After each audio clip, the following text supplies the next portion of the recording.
All right, guys, welcome in to a very special bonus episode here of the Fig Cave podcast. My name's Tommy Paradise. Happy to have with us today the one, the only, it says on your bio here, the original Crazy Rich Asian, the innovator of the selfie, Mr. Sonny Onoo. How's it going, Sonny?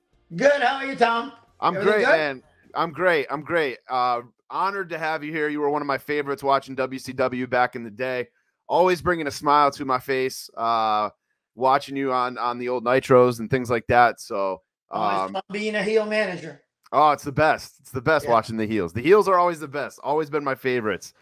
But let's dive right in and talk about your career here a little bit. You were friends with Eric Bischoff, and then he appoints you to be the liaison between WCW and New Japan, right? How did you jump into such an important role like that so quickly? You didn't really have a wrestling background, right? No, not at all. What happened was I'm responsible for Eric Bischoff being in wrestling, professional wrestling. Eric and I goes back, almost 40 years, over 40 years actually. Eric and I goes back when we're in our 20s, and we're basically the same age. I'm about 6 months older than him. I think his birthday's coming up here, but we're in our 20s. All we wanted to do was go to karate tournaments, and he was up in Minneapolis. I was 100 miles south in Iowa. We would travel, go to a karate tournament, fight without going to jail, cruise all the ladies all over the United States. I mean, what else could you ask for, right? Love it. Love it. So that was our thing. So, we've been friends for a long time. And when Eric got into wrestling, he was actually managing a martial arts school up in Minneapolis. And I had my own school in Iowa. And I had created this game called the Ninja Star Wars, which was a Velcro ninja stars that you threw at each other. And we had a vest that the star would stick on. The Velcro star would stick on. And we created scenario games and stuff like that. So when I showed it to Eric says, man, we got to put this on, we got to sell this all over. All the karate school will buy it. And so, I don't know anything about marketing. He did. So what he did was we got to put this on national television because we have no money to market this stuff. So what he did was he went to Vern Gagne, who had AWA up in Minneapolis, and they would sell their program to like ESPN and other cable network, and in return they would get a commercial time on national television where they could sell and create a revenue. Well, Eric made a deal with Mr. Gagne for exchange for percentage of revenue from the sale of the game in exchange for the commercial time. Gotcha. And Eric did such a good job selling it. They said, hey, you're a good-looking young man. You can certainly sell. So how'd you like come in and sell our program for us, the wrestling TV programs, to a syndicated market? And that's how Eric got into wrestling business. Okay. And that led into him being third string announcer. Yep. And he was there for a few years. Then, he would travel to Atlanta and New York to sell their programming. And consequently, he got hired by WCW as third string announcer. And rest is history. Yep. So when's he pull you in? When does he say, hey, Sonny, we got, I have this idea to kind of do something with New Japan. When does he say, let's get you involved and try to get some of these guys over here? Well, I had done some stuff, I was in martial arts. I done some movies and stuff. And so I have acted and did some stuff in front of the camera, but because I'm originally from Tokyo, so I speak Japanese. So, which is my first language. So he said to me, he goes, hey, he didn't tell me all the detail what was the problem with New Japan, but he says, hey, I'm going to Japan to try to do some business. Why don't you come with me? Let me know what they're saying, you know, and you don't have to say nothing. And if we get an opportunity, let's try to sell our, because we had an idea of doing a program on television. Maybe we can get an opportunity. That's the premises that I went to Japan with him. Okay. I didn't work for him. He said, just come along, you know. And we go to a meeting and we have three of the scariest guy and three of us Japanese guy. We had a Masa Saito, who was a 64 Olympian. We had Sakaguchi, who was an Olympian. You know, he was about 6'6", 6'7", heavyweight judo, national judo champion, and who was the president of New Japan at the time. And Ricky Choshu was another scary looking guy, and they're looking at us like, you know, I'm just sitting there, and they're looking at us like we stole money from them, right? And I have no idea what's going on. I'm just there to listen. Next thing I know, Tiger Hattori, who lived in New York, was from Japan, worked for New Japan, tells me that I should translate for Eric, which I was not. You know, I didn't know I was going to do that. Sure. But next thing, so I'm translating what Eric is saying to these scary gentlemen, and I'm hearing this for the first time as I translate Eric. Eric started the meeting by saying, first, let me apologize to you about what WCW did to you last year. And I'm hearing this for the first time. Oh, no. It turns out that New Japan had paid WCW upward of $500,000 to acquire WCW talent for New Japan show, and they didn't send any talent. Oh, wow. So literally, as I started this conversation with you, that, you know, they acted like we stole their money. Well, I didn't, but WCW did. Sure. So anyway, you know, Eric assured them that I'm the guy in charge now, the executive vice president, I think he was, his title was, and that let me make up, you know, for what we did to you last year, and if he goes well, you know, we can continue our business. Gotcha. And Masa Saito at that point said, hey, it's always an issue with communication. I can't get a straight answer from you guys because they do tours, so they need guys for 2 to 3 weeks at a time. Sure. Yep. And, you know, WCW was doing television shows, so if they're involved in an angle or storyline, you know, they can't send a guy to Japan for 3 weeks. So that was basically an issue, you know, getting a straight answer. Can we use, you know, Lord Steven Regal for 3 weeks, or, you know, or maybe for a big show, can we get Sting or Ric Flair? And it took too long for the answer to get back. So Eric assured them that you know, that we can give them an answer right away. And Masa asked, you know, difference in time. I can't never get a straight answer. And Eric says, you call Sonny, and I will always take Sonny's calls, and we'll give you an answer within 24 hours. That's great. That's how I got my job.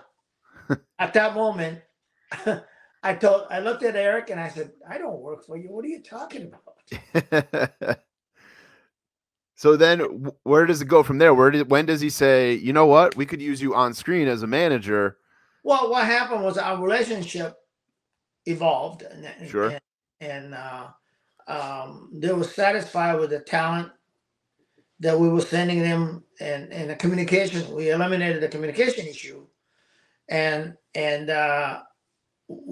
next request from New Japan was, hey, we want to expose our New Japan talent on national television on WCW. And of course, you know, that's when we started. I believe in 94, we did the World War III, New Japan versus WCW. Yep. And that's when I got introduced as manager rich Japanese, evil Japanese manager. And you got to remember at the time, that's before the bubble burst in Japan. Economic bubble burst. Yen was strong. They were coming into the United States buying real estate, golf courses. So that was my persona as rich Japanese manager who truly believed that Japanese wrestling was superior to American wrestling, and that was my character. And I managed them because they all needed a mouthpiece. Sure. Yep. So that's how I became the Sonny Onoo, the character on television. And you killed it. You killed it. How did you come up with the idea? You were the innovator of the selfie. How did you come up with the idea in 1994 or 1995, 90, whatever it was, to turn the camera around and start taking pictures of yourself and carry a camera with you everywhere you go? One of the first time I made entrance at the wrestling entrance was I had actually, regular camera, the 35 millimeter camera.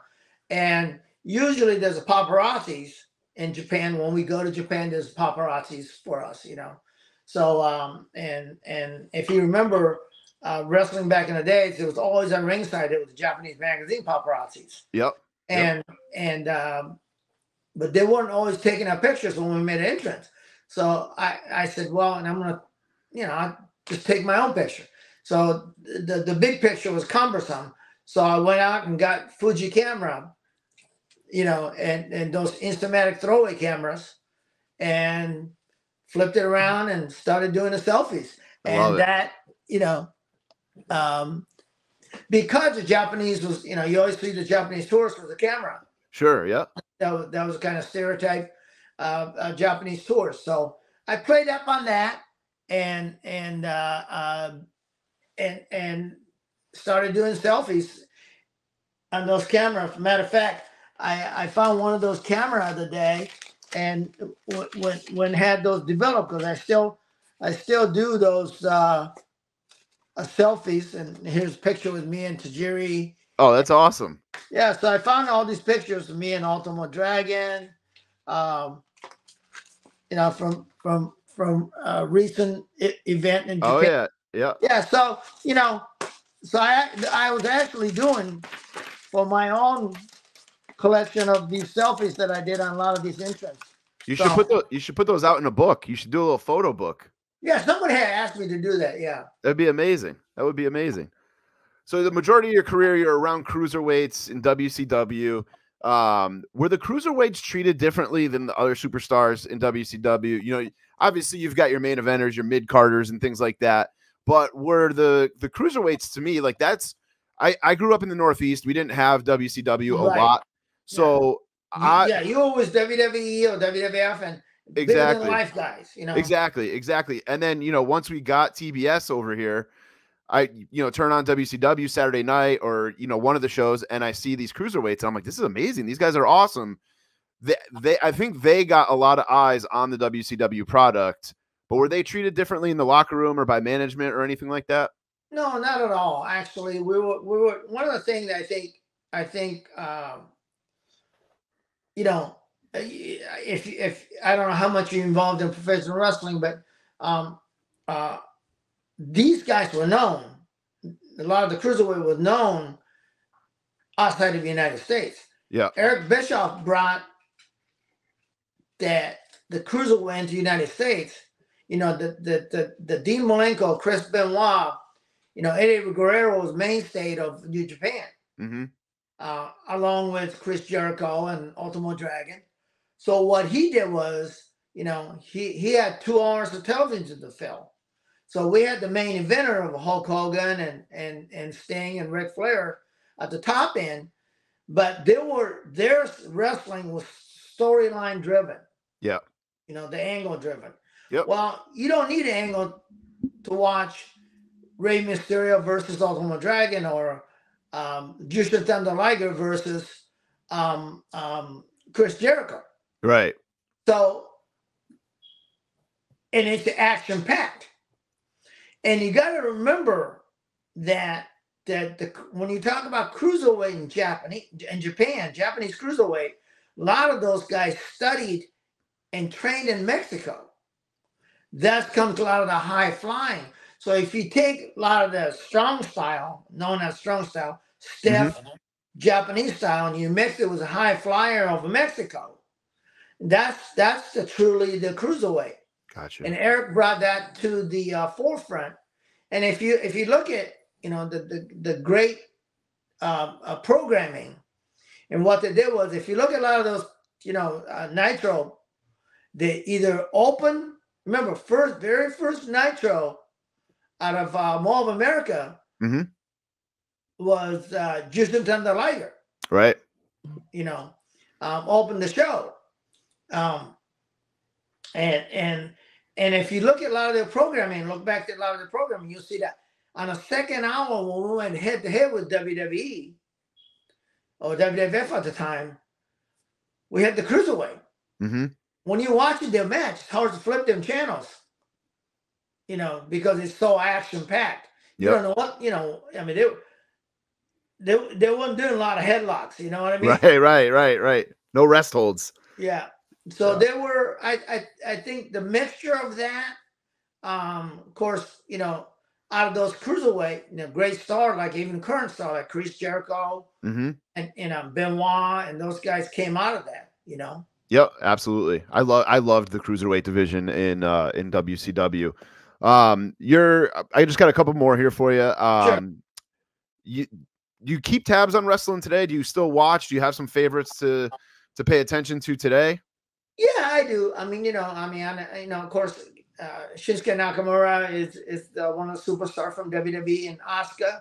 Yep. There was quite a bit of Japanese top stars over in WWE. Yep. And one of the things I can tell you that they have done well using, Hiro Sky, a lot of those ladies who can certainly go, they can wrestle, and use them in the right way. One of the things I wish that they would do more, once again, you're looking at WWE did a great job of storytelling, compelling wrestling. Why are these guys wrestling? They're wrestling because there's a story behind it. Right. And it's hard to do that without them being able to have either English speaking manager, so I would wish that they would get somebody to help them with that. Sure. I think they could go to a next level if they had that. Yeah. Yep. And of course in AEW, they, some of the talent they have over there certainly does really well. Because I follow Japanese because I took Sting over to Japan for Muda's last event, his retirement match last year. Yep. So I stay relevant enough whenever they want to book a guy like Tajiri that I showed the picture earlier, or Ultimo Dragon, or Jushin Thunder Liger here for signing, or Bo Nakano, and those guys. Anything related to signing or wants to use these guys, they'll usually call me to make that happen. So you're still working the phones for them. All these years later, you're still working the phones for them. I love it. Yeah. I love it. One more question about WCW that I'm just curious about. Your run there ended in 1999. Did you see the writing on the wall kind of when, I think it was 2 years later, they ended up getting sold to WWE. But when you were there, did you see like, oh boy, this is, I can see that the end is coming, or this just doesn't feel right? Were things starting to kind of fall apart while you were there behind the scenes? Interesting enough, in fall of '99, I signed a 2-year deal. They were very generous, and I signed a 2-year deal. And right after that, Eric was let go, and then bring Vince Russo in. And first thing he says when he asked me was writing on the wall, first thing, and it's a matter of public record. He goes on the record by saying he doesn't give a shit about the Japanese. He doesn't give a shit about the Mexicans. I'm from America, although I think he's Italian descent, so I don't know where he gets that. But he says I'm from America, and I want to see American on my programming. So yeah, that was the writing on the wall. Gotcha. That was right after I signed my deal, and he proceeded to fire all the Mexicans and Japanese. And one of the things that course, he just came in, so I'm sure he didn't know the financial part. At this point, New Japan's paying WCW upward $1 million a year Oh, to use wow. their talent. Of course, when that, when he started disrespecting New Japan, and of course, all that went away as well. It's Gotcha. like shooting yourself in the foot. Yeah, absolutely. Absolutely. So one of the main reasons we had you on, we're a figure collecting podcast, but we're also obviously well involved in wrestling. We are sponsored by Figure Collections. Obviously I met you at Square Circle Expo. Yes, that's what I want to talk about. How excited are you to get your first? That's your first ever action figure. Yeah, Bone Crushing Wrestler from Figure Collections. It certainly is, and it's great to be. Of course, I'm mostly known. I manage a lot of the stars, but Ultimo Dragon was a big stay. Very popular, known for his time in WCW, and so it's great to be teamed with Ultimo, and he's still wrestling even to this day. So and having my own first figure for the first time. When you're a heel manager, you don't get a lot of licensing deal. Yeah. And so having one is great. I'm actually having, like, this one. I have Ultimo sign this one. Yeah. But I have limited of me this yellow suit and pink Ultimo, and I have a limited of 100 of them that I'm waiting for Ultimo to sign his part of it. But we're gonna be, they'll be on the WCW letterhead that I have, with letter of authenticity, and there'll be hologram numbered for 100 of them that we'll be getting out for sale. I have about 2 cases of it now, so I'm waiting for another case to show up. But awesome. We'll be selling those as soon as Ultimo sign them. Awesome. Yeah, let us know. We'll put the word out where everybody can get those and things like that. We'll definitely help you promote those.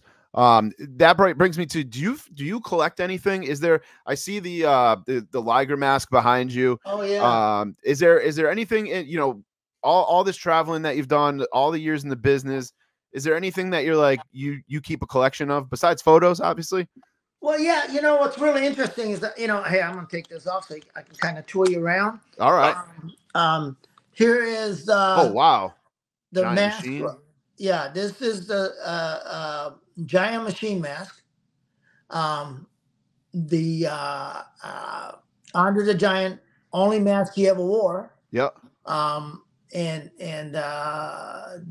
We don't have time to tell you the story how I acquired that, but it's quite the story. Next time. One of the masks that you see that this mask was special made for Andre, because the mouthpiece on this piece is much bigger than other, because there was other machines. Yep. So the mouthpiece is much bigger. Yep. Yeah, there was another one. When this one came up missing, they had another one made, but that one Andre never wore on any television. That one is in museum in North Carolina. Okay. Museum. And here's one from original Tiger mask, Sayama's mask. He signed that for me. There's a picture back there if you can see. Yep. He signed that for me. That's and yeah, I am a collector of a lot of this. Here's the last mask that was given to me by Liger in LA at the WrestleMania. That's the mask he wore on his last match, and yeah, and I will show you. One of the nice thing I have is that I have a collection of signed. Whoa. These are all signed WCW card that I have. They're all signed. Wow. And they told me that I have most collection of signed autograph card of that was 1988 top card. Yep.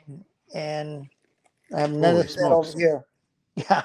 Wow. So I have a bunch of those, and this is from Sting from his last show in Yokohama Yep. Arena against Muda.